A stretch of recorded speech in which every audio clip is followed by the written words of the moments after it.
Hi, everyone. Welcome back to the Actors Room. I'm Amy Swartz, Preservation and Programs Director at Historic St. John's Church. And this afternoon, I'm so pleased to be speaking with our actor extraordinaire, Dave Maier. Hi, Dave. How are you? Hi. An intro like that, I'm just fine. Thanks. Welcome, welcome. Thank you so much for joining me this afternoon. I'm excited to hear about, first of all, your background in theater. And then after that, tell us a little bit about how you got involved at St. John's. Well, my background in theater goes back to, my star performance as Frederick in Sound of Music in sixth grade. Okay. And was very much part of my high school career. Attended a wonderful arts camp for 3 summers in the summer in theater.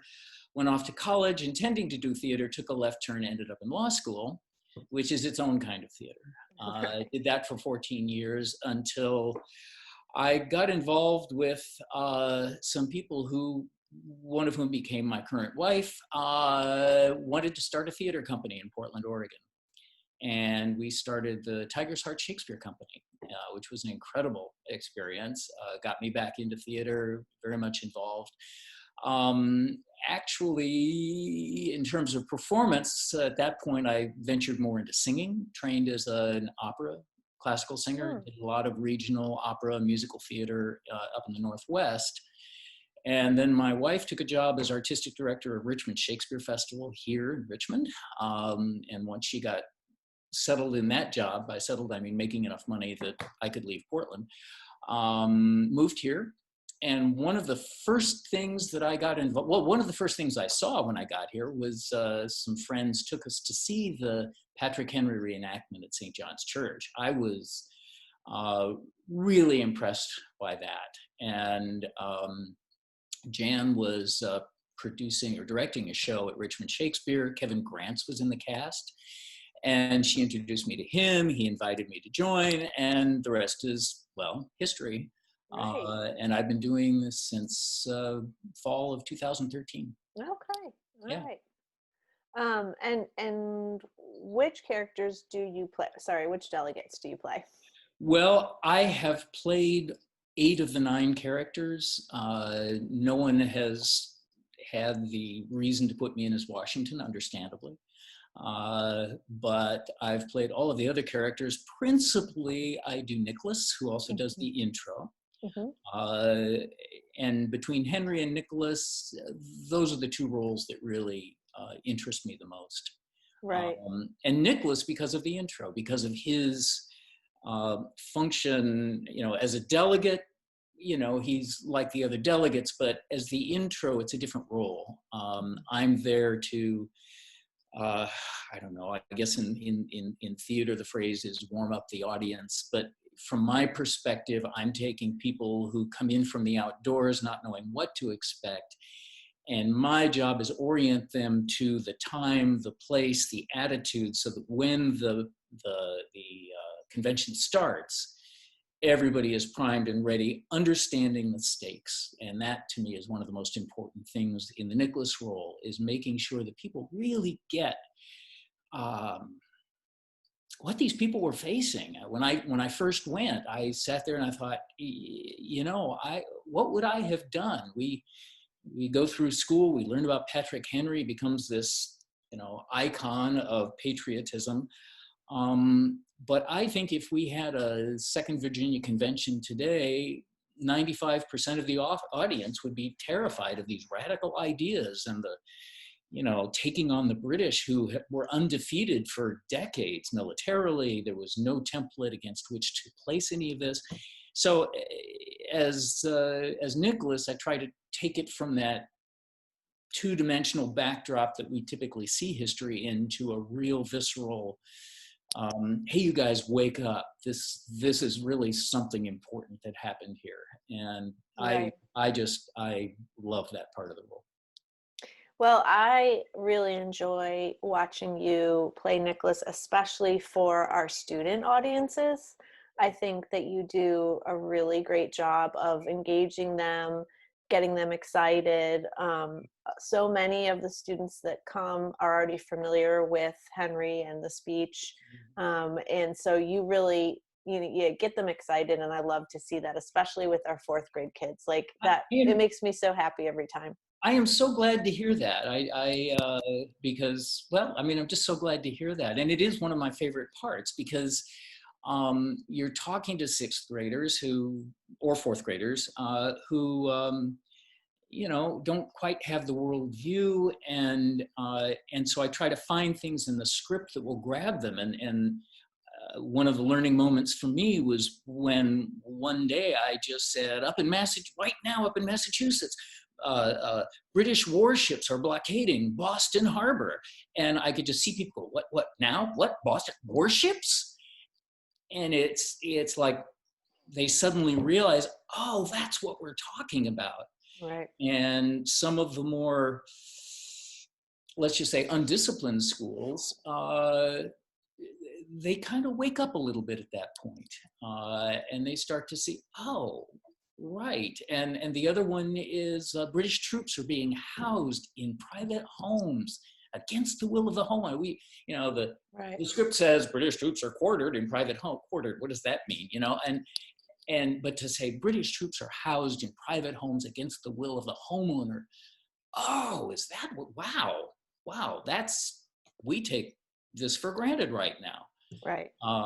And so that's my goal in the way I do it. And with kids, yeah, absolutely. I try to talk to each individual child, not paint the walls with words, but really try to talk to each child and with the adult audiences. I try to make connection with each person personally. Excuse me, my kitty's trying to get in the way. To, again, draw them in, because I kind of want to take them by the lapels and say, hey, this is important. Right.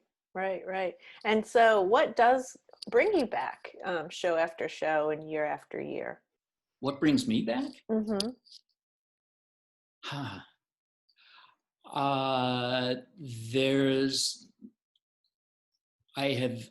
have, how do I say this? I have not yet plumbed the depths. There is something to learn every day. I mean, for one thing, just the challenge as an actor, which isn't typically thought of, but in a performance, you're a character, and in the performance, in real life, this is the first time this character has said those words. After 7 years of doing, Nicholas or Lee or even Henry, my job, my role, my mindset has to be, this is the first time these words have left my lips. And to get myself in that mind space before every single performance. So I'm not phoning it in. So I am present. I am listening to every person and forcing myself to listen to. I haven't heard what Pendleton's saying. Right. So that when I respond to Pendleton, I'm responding to what Pendleton's saying.